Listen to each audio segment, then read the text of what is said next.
Pakistan's renewed relevance, something that we need daily work to bring it to fruition in a serious way, because three fronts are open, both on the eastern front. The threat is still there. A new threat or a renewed threat is now visible on the western border, on Afghanistan. And the third front, ladies and gentlemen, is internal, of this insurgency that we face in the name of Fitnatul Khawarij, Fitnatul Hindustan, both in Khyber Pakhtunkhwa and Balochistan. So these three fronts are still open. Two of them, maybe all three of them, require diplomacy. They require constant engagement with friends and foes. So Pakistan's, the strength and resilience of Pakistan's diplomacy will be much needed in the coming days. Of course, it will also be needed on the new issue of what Pakistan's role could be or should be in Gaza. That is a question. So I would leave you actually with just two very vague recommendations which governments find difficult to implement. First is, of course, as we saw during Marka-e-Haq, what was praised as transparency.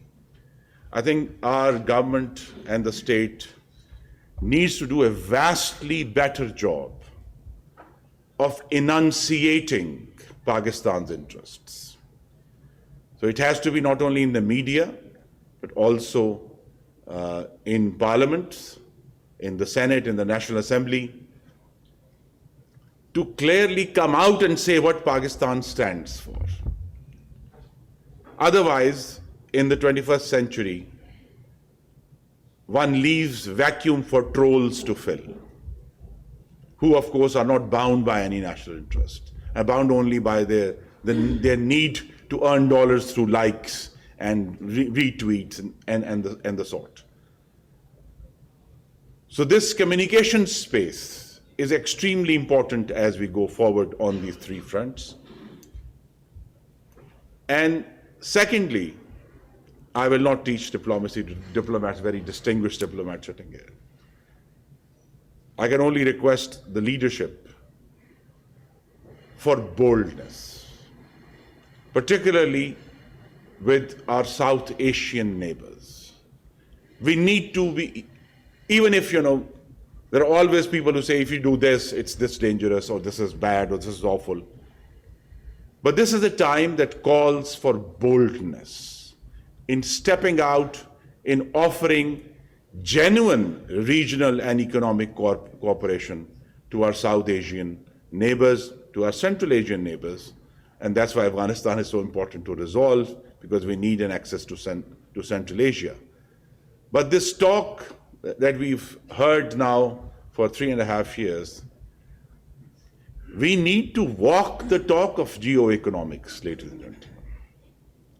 If we are genuinely interested in taking Pakistan forward, it will also help us in dealing with the third front, the internal front, to kindle economic growth, investment, and to, of course, which should be the highest aim of any elected government, to bring jobs to our millions of young men and women across the country.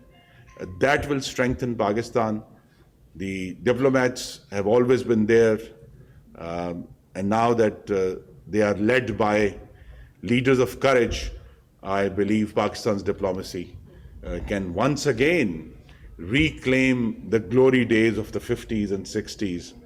I remember, if correctly, I went to The Hague once, and the then ambassador showed me a plaque on the wall, which was sometime in the 50s. That was a letter of thanks from the Queen of Netherlands to the people of Pakistan for helping Netherlands in floods. So there have been days like this, there have been occasions like this, and if we continue with courage and boldness and this sense that this rare opportunity has presented itself. I was hoping Ambassador George Salim will once again quote the poet Seamus Heaney and say, hope and history rhyme. But of course, I'll give you a much more cliched quotation from William Shakespeare said, there's a tide in the affairs of men that when rises has to be taken at the flood. We are at the flood, ladies and gentlemen, in Pakistan's diplomacy, and I hope we have the boldness and courage and the capacity for hard work and this serious resolve to solve our internal problems, that I hope we can take this flood and take Pakistan's flag higher and higher.